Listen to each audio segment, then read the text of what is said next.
Sweet Are the Uses of Adversity by Dr. Ronald L. Gaudreau, Surrey Hills, 2010. Narrated by David Tredinnick. The decision to relocate from New York City to Sydney was one of those serendipitous decisions that would change my life. At 34, my professional life in NYC was limited by the news from the Mayo Clinic that I had 90% paralysis of both vocal cords, which limited my ability to communicate in large or noisy settings. Living in NYC had become a challenge, and everything was a strain. The ambient noise, the air pollution, and the frustration in communicating. I decided to leave NYC. I arrived in Sydney in late 1980 as a tourist and found the weather appealing. There was no more snow in December, and the people living at a leisurely pace compared to the hustle and bustle of NYC. It was halfway around the world from NYC, but its cultural influences were very American. I felt at home. In 1981, I accepted an invitation from Jim Kirk, chairman of the newly created Australian Bicentennial Committee. He invited me to share my experiences as the head of the New York City Bicentennial Corporation, which was created to commemorate the 200th anniversary of the signing of the Declaration of Independence. I contacted Jim and advised him of my vocal problem, which he graciously accepted. The meeting went smoothly, and I shared my view that while Australia was celebrating 200 years of the arrival of the First Fleet, this differed from the United States, which celebrated the 200th anniversary of the Declaration of Independence.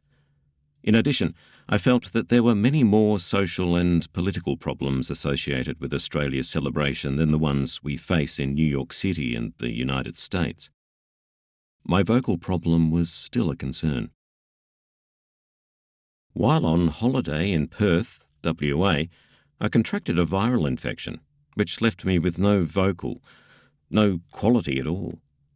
I was referred to Harvey Coates, an otorhinolaryngologist who prescribed an antibiotic.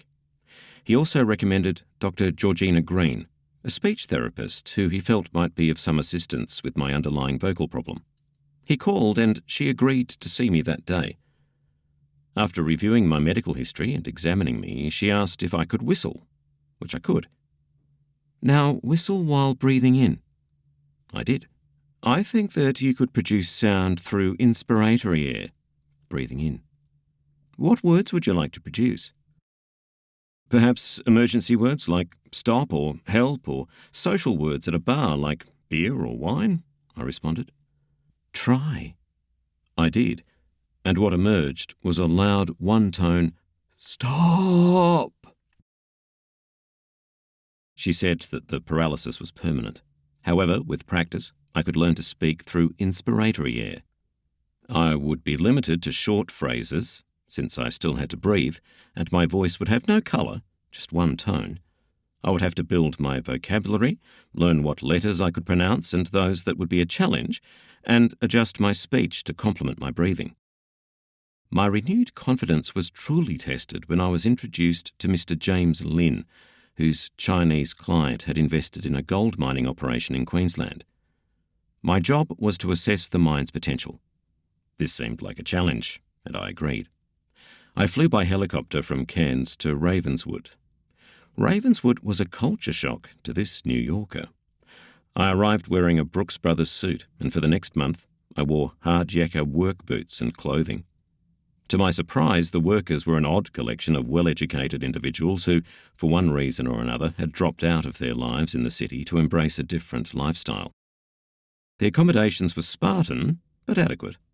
The food was heavy on protein, and the work was hard and days long, but the pay was good.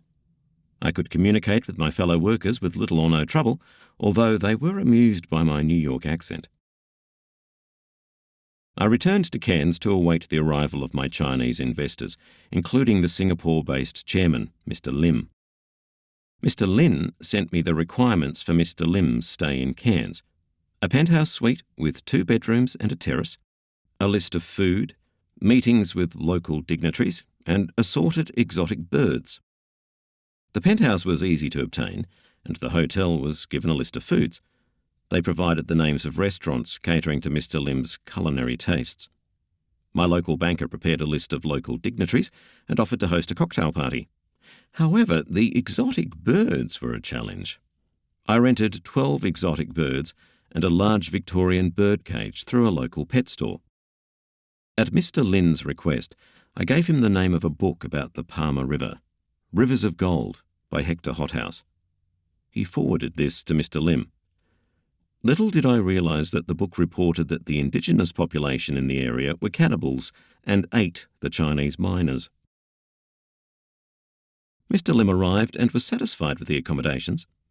As I was leaving, Mr. Lin thanked me for the arrangements and told me Mr. Lim did not want to visit the Palmer River.